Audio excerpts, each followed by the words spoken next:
Adapun nafsu, maka cukuplah bagi engkau apa yang engkau buktikan dari tingkah laku ajakan nafsu dan keburukan apa yang menjadi keinginan nafsu.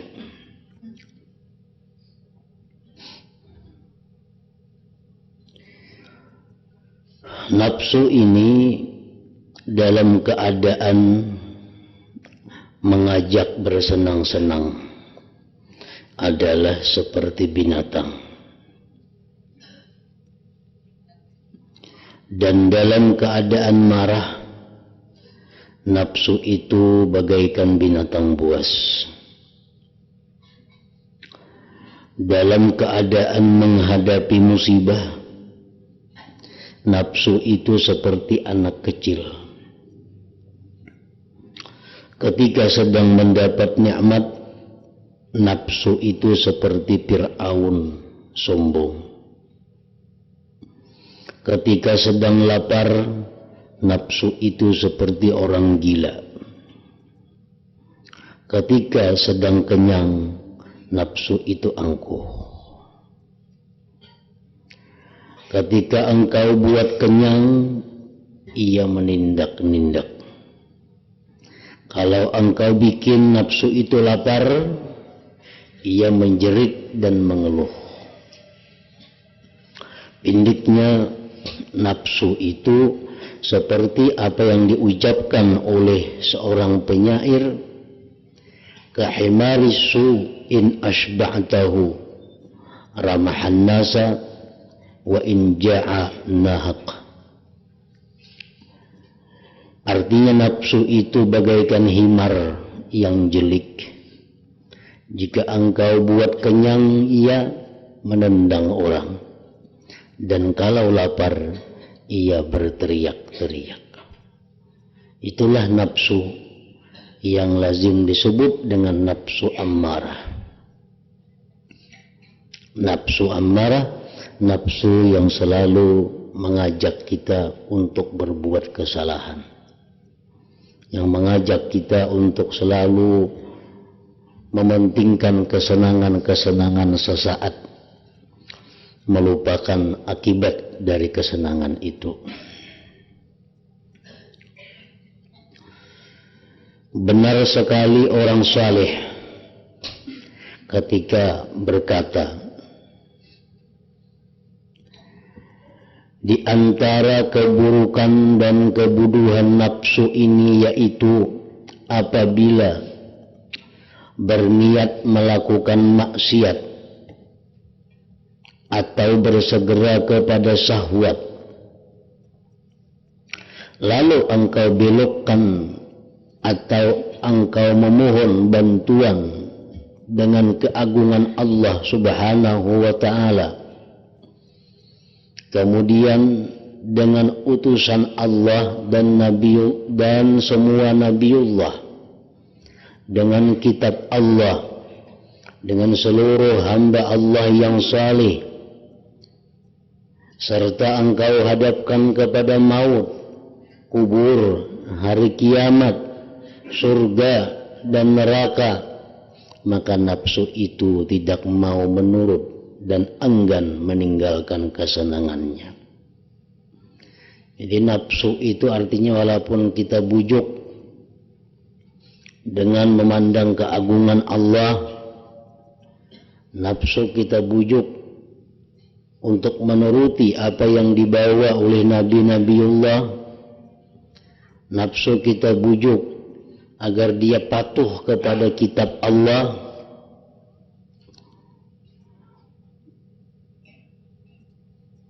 nafsu kita bawa menghadap kepada seluruh hamba Allah yang saleh, nafsu kita bayangkan dengan kematian, kubur, hari kiamat, surga dan neraka, nafsu itu tidak mau menurut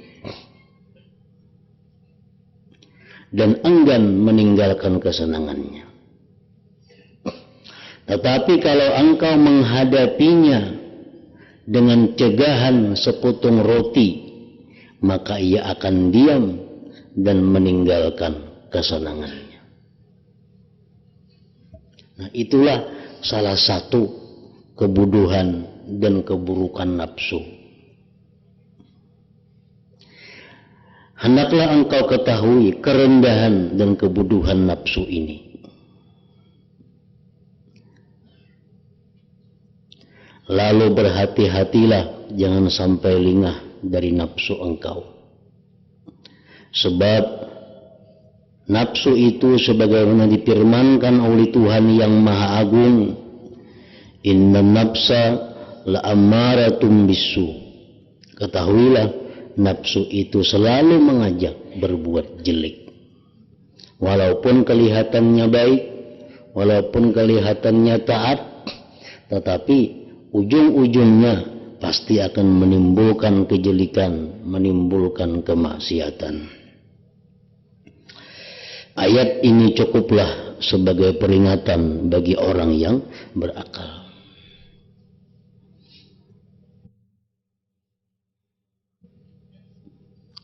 Imam Ghazali dalam kesempatan yang lain beliau telah menjelaskan dalam kitab ini bahwa seseorang itu diwajibkan mengenali geritik-geritik hati, mengenali bisikan-bisikan yang masuk ke dalam hati. Dia hendaknya kenal apakah bisikan itu dari Allah, apakah bisikan itu dari malaikat, apakah bisikan itu dari syaitan, apakah bisikan itu dari nafsu. Hendaknya kita bisa mengenal itu. Supaya apa? Bisikan dari Allah kita laksanakan. Bisikan dari malaikat kita laksanakan. Bisikan dari syaitan kita tinggalkan.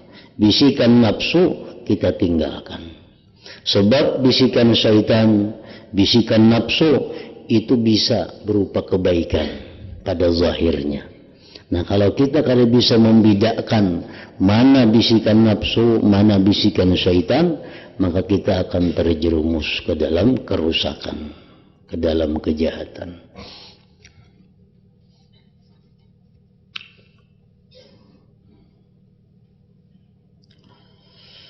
Sungguh aku pernah menerima cerita, ujar Imam Ghazali, dari sebagian ulama yang saleh bernama Ahmad bin Arqam al-Balkhi rahimahullah. Beliau berkata, aku selalu dibujuk oleh nafsu supaya keluar ke peperangan. Nafsu mengajak aku umpat berperang melawan orang kafir. Nah, padahal ini satu kebaikan. Berperang melawan orang kafir sesuatu jihad yang sangat besar nilainya di sisi Allah. Tapi beliau ini tahu yang membawai, yang mengajak ikut berperang ini adalah bisikan nafsu.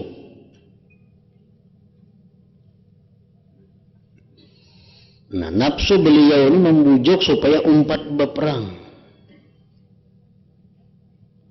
Nah, kalau kita kadang mengenal bisikan nafsu, bisikan syaitan, nah kita tentu akan tertipu.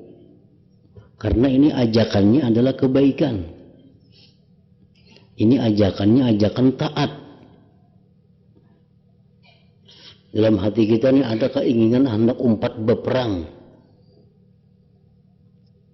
Umpat berperang. Nah, kita hendaknya mengenal dahulu kenapa timbul hendak berperang nih? Apakah dari nafsu kita hendak umpat berperang? Apakah ajakan syaitan atau ilham dari Allah, malaikat? Nah, itu yang wajib kita ketahui. Syekh Ahmad bin Arqam ini orang yang sudah tahu, oh ini bisikan nafsu, membawai berperang fisabilillah. Lalu aku mengucap subhanallah.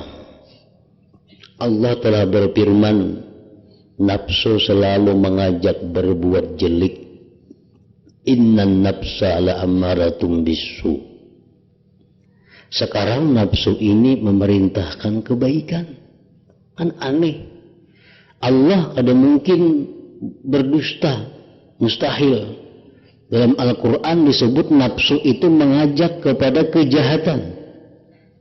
Tapi kenapa nafsu ini membawai aku berperang fisabilillah?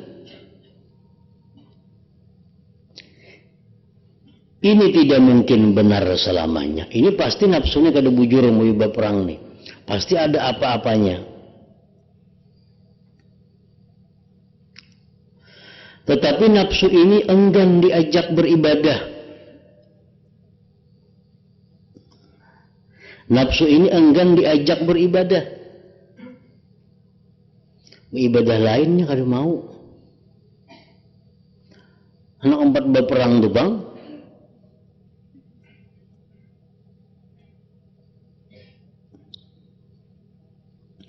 Nafsu ini enggan diajak beribadah. Ia hanya menginginkan bertemu dengan banyak orang untuk menunjukkan ibadahnya perang kepada mereka. Sehingga mereka memasyhurkannya, lalu mengagungkannya dan memberi kebaikan serta memuliakannya. Nafsu ini cuma sebuting hendak berperang.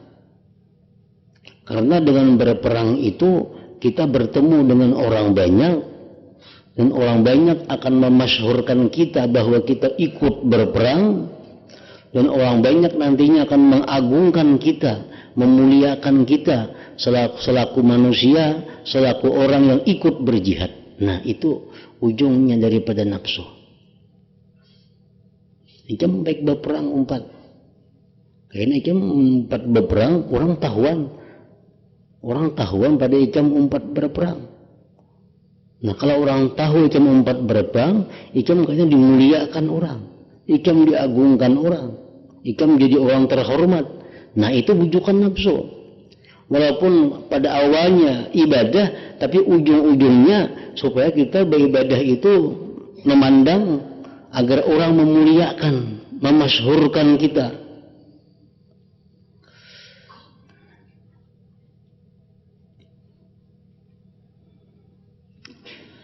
Maka aku pun berkata kepada nafsuku itu, aku tidak akan menempatkanmu di keramaian dan tidak akan memperkenalkanmu dengan orang banyak. Jawab, aku mau berperang, aku bersembunyi aja supaya orang jangan tahu pada aku 4 berperang. Nafsuku menyetujui. Kada jadi masalah je nafsu, yang penting cuma 4 berperang. Yang orang tahu kadang-kadang kada apa-apa. Nah, kan kelihatannya punya baik tuh. Cuma yang penting 4 berperang. Orang tahu kah? Orang kada tahu kah yang berperang? Kada jadi soal. Yang penting 4 berperang. Namun aku berburuk sangka kepadanya. Aku tetap kada percaya dengan nafsu. Walaupun kelihatannya baik, tapi tetap kada percaya. Lalu aku berkata kepadanya, kepada nafsu, aku akan berperang tanpa senjata. Aku 4 berperang, bernayan, bersembunyian supaya orang kada tahu, dan aku berperang kada bersenjata, tangan 10 aja. Sehingga engkaulah pertama kali yang terbunuh, wahai nafsu. Nafsuku juga menyetujui. Jadi nafsu kada jadi masalah. Macam mati kada apa-apa. Bersenjata kah? Kada jadi soal. Kada bersenjata kah? Namun aku tetap berprasangka jelek kepadanya. Tetap aku kada percaya lawan nafsu. Walaupun ia siap mati, walaupun siap dibunuh orang. Dan Ahmad bin Arqam menghitung beberapa kebaikan secara zahir yang hendak beliau kerjakan, semua disetujui oleh nafsunya.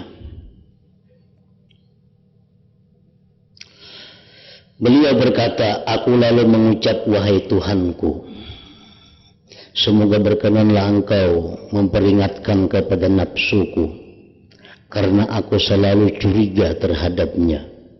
Lagi pula aku selalu membenarkanmu. Lalu aku dikaruniai kasab, dibuka tabir hatiku. Seakan-akan nafsuku berkata, hai Ahmad bin Arqam, engkau membunuhku setiap hari, sebab engkau mencegahku dari berbagai kesenangan, dan senantiasa engkau selisihi.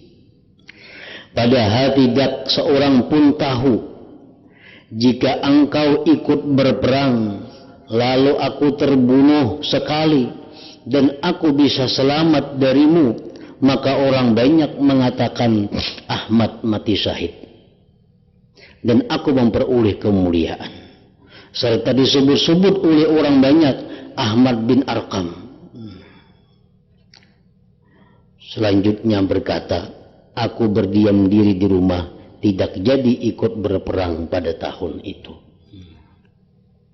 Jadi rahasianya sekalinya, kenapa nafsu tadi menyuruh ikut berperang, walaupun tanpa senjata, walaupun berenaian.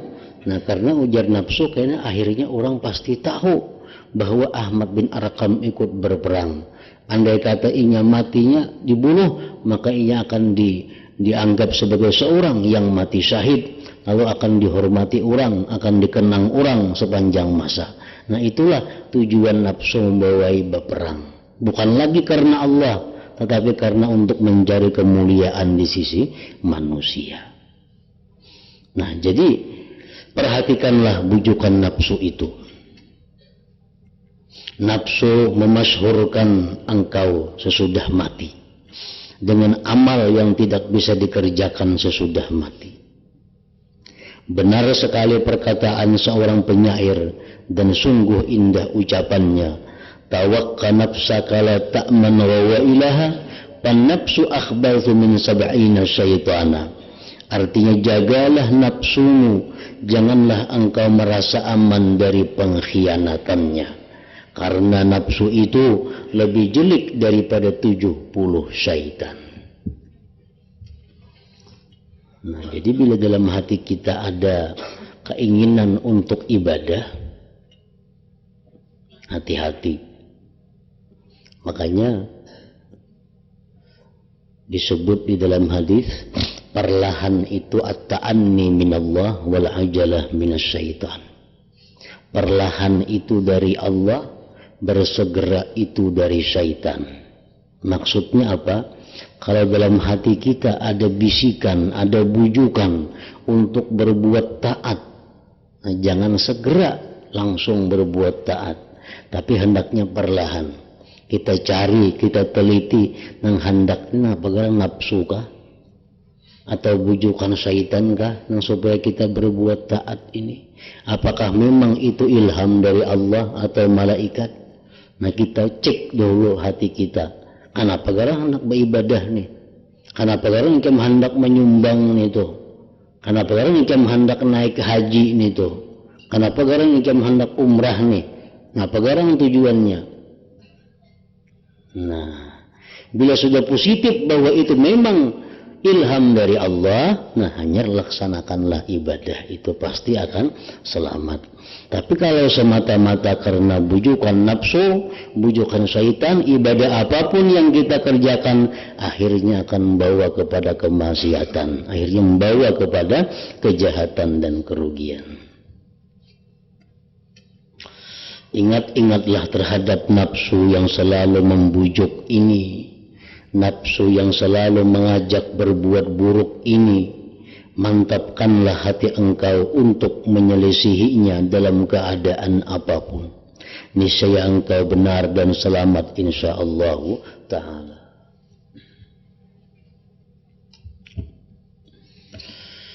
Kemudian hendaklah engkau dapat mengendalikan nafsu engkau dengan kendali takwa. Ketahuilah bahwa dalam masalah ini terdapat patukan yang kokoh, yaitu ibadah itu ada dua bagian. Sebagian mengerjakan dan sebagian lagi menjauhi. Itu ibadah. Bagian mengerjakan adalah taat kepada Allah, sedangkan bagian menjauhi ialah meninggalkan maksiat dan perbuatan jelek. Di hadapan kita ada maksiat, kita mundur, itu ibadah. Benar-benar pahalanya. Kita dihadapkan kepada perintah Allah, kita laksanakan, nah itu ibadah juga. Jadi ibadah itu bukan hanya melaksanakan, tapi ada juga meninggalkan. Melaksanakan yang perintah, yang anjuran, menjauhi yang dilarang.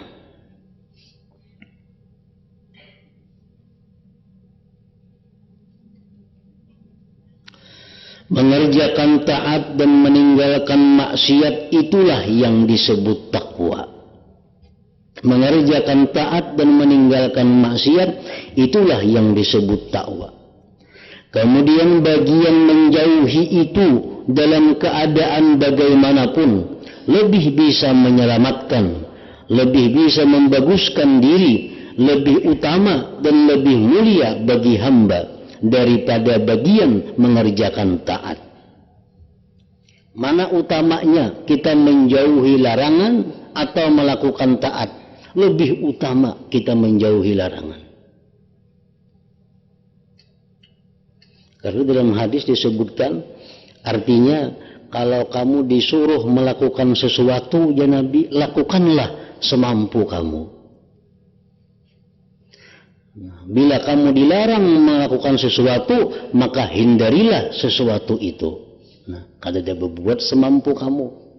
Perkara larangan jauhi, perkara taat laksanakan semampu kamu. Nah, berbuat semampu kamu. Jadi utamanya, lebih utama kita menjauhi yang dilarang daripada melaksanakan ketaatan.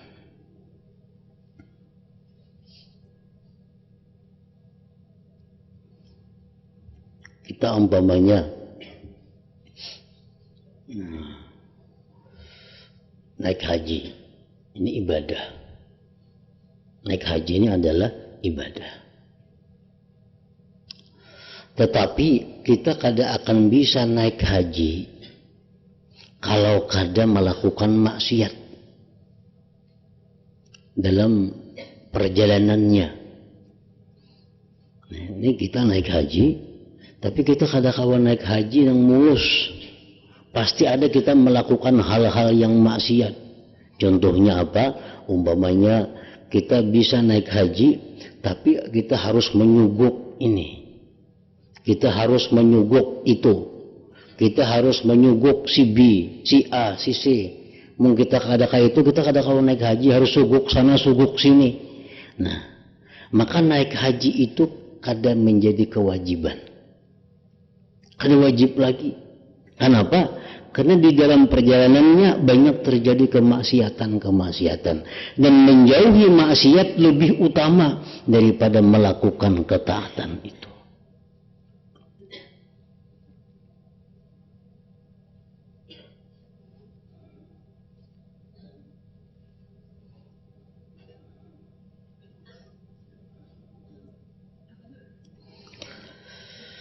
Kemudian bagian menjauhi itu dalam keadaan bagaimanapun lebih bisa menyelamatkan, lebih bisa membaguskan diri, lebih utama dan lebih mulia bagi hamba daripada bagian mengerjakan taat. Karena itu para pemula mubtadiin dari ahli ibadah yang baru menginjak tingkatan pertama dalam ijtihad sungguh-sungguh beribadah, pada sibuk dengan bagian mengerjakan ibadah dan taat. Semua mempunyai himmah, kehendak yang kuat menjalankan puasa di waktu siang, salat di waktu malam dan sebagainya. Tetapi orang-orang yang sudah berada pada tingkatan yang tinggi dari ahli ibadah, yang mempunyai kewaspadaan, mereka sibuk dengan bagian menjauhi maksiat dan perbuatan jelek. Himmah mereka tertuju kepada pemeliharaan dan kecenderungan kepada selain Allah. pemeliharaan perut dari fudul yang sia-sia, pemeliharaan lisan dari omong kosong, pemeliharaan mata dari melihat kepada yang tidak berguna bagi diri mereka. Jadi ibadah tadi ada dua, ada menjunjung perintah, ada menjauhi larangan. Menjauhi larangan ini lebih utama. Orang-orang pemula mereka sibuk beribadah dengan melaksanakan perintah, puasa, sembahyang malam, itu yang mereka utamakan. Tapi kalau orang yang sudah berada di kedudukan yang tinggi, mereka nomor satu adalah menjaga diri daripada kemaksiatan. Itu yang utama mereka lakukan.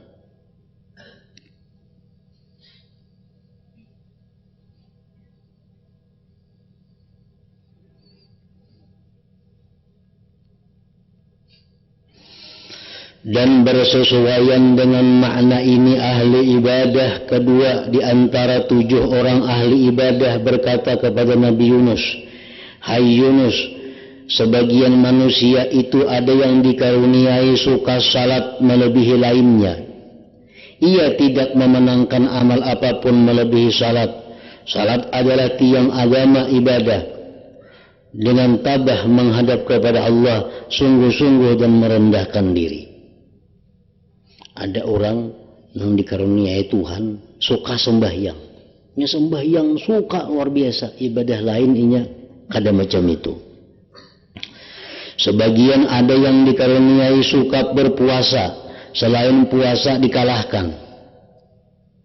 Ini suka puasa. Ibadahnya ketujuh puasa, ibadah lain di nomor 2-kannya. Sebagian ada yang dikaruniai suka bersedekah. Ini bersedekah tuh pang, ketujuh. Sembahyang belang ambingan, kalau urusan bersedekah nomor 1 inya. Hai Yunus, aku akan menerangkan kepadamu kelakuan-kelakuan baik ini. Jadikanlah sepanjang salatmu kesabaran menghadapi kemelaratan dan pasrah kepada Allah.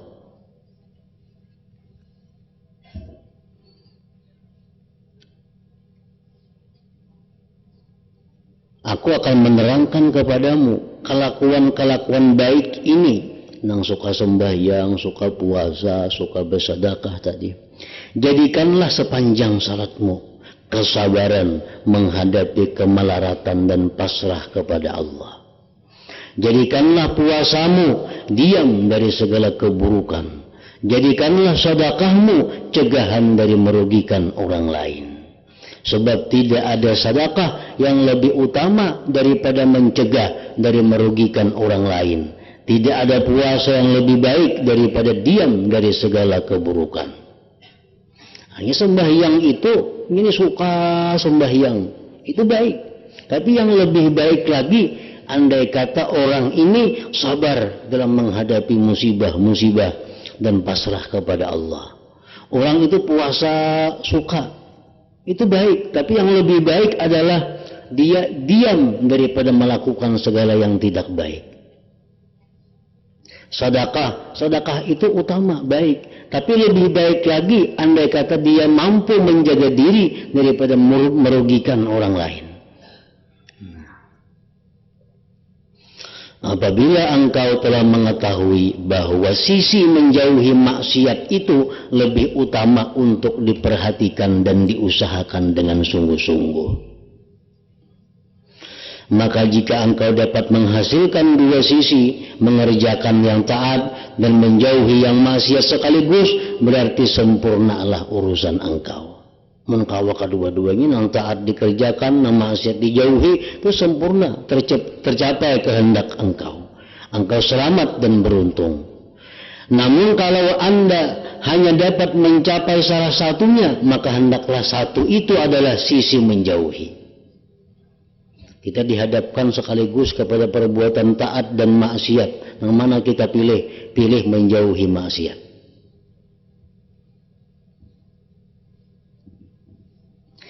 Jadi seandainya engkau tidak beruntung, maka engkau selamat. Jika engkau tidak dapat menjauhi maksiat, engkau pasti rugi segalanya. Salat malammu tidak ada manfaatnya, malahan kadang-kadang ganjaran salat malam itu hancur sebab satu maksiat seperti riya, ujub dan sum'ah. Puasamu tidak ada gunanya, bahkan engkau kadang-kadang merusaknya lantaran satu kalimat saja, yakni mengecewakan orang Islam.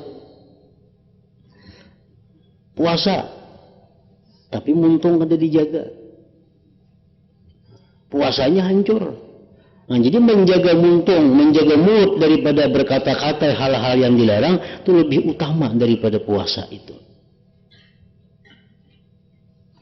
Sungguh aku pernah meriwayatkan dari Ibnu Abbas radhiyallahu anhuma bahwa suatu hari beliau ditanya, bagaimana pendapatmu mengenai dua orang laki-laki yang seorang banyak kebaikannya dan banyak kejelikannya, sedangkan seorang lagi sedikit kebaikannya dan sedikit pula kejelikannya.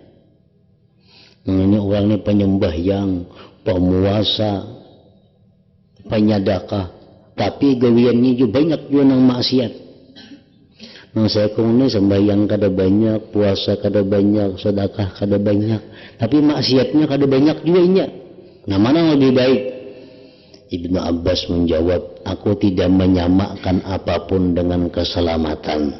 Artinya yang paling baik ialah selamat dari kejelekan. Biar kita kada banyak berbuat taat, tapi jangan banyak juga berbuat maksiat. Itu lebih baik daripada banyak taat dan banyak maksiat. Perumpamaan apa yang kuterangkan ini seperti keadaan orang sakit. Begini, usaha mengobati orang sakit itu ada dua bagian. Sebagian adalah obat dan sebagian lagi ialah berpantang, berpamantang ya kita. Kalau keduanya ada, orang yang sakit itu segera sembuh dan sihat badannya. Obat dijanakannya, pemantang dijaganya. Lakas sigar.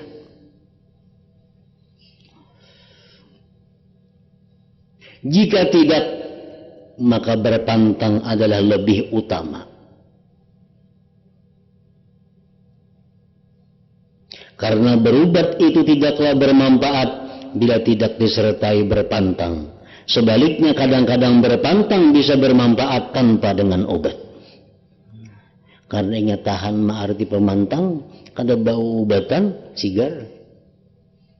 Nah, saya kok makan obat makan 4-5 kali sehari, pemantang jalan terus juga, nah bisa kada baampihan garingnya. Rasulullah SAW pernah bersabda, aslu kulli dawa al-himyah. Artinya pokok setiap obat adalah berpantang, menjaga diri. Maksudnya berpantang menjaga diri itu bisa memadai sebagai pengganti obat. Karena itu ada yang mengatakan bahwa orang-orang India itu apabila sakit, cara mengobatinya adalah berpantang. Dengan mencegah orang yang sakit dari makan, minum, dan berbicara untuk beberapa hari sampai sembuh dan sihat kembali.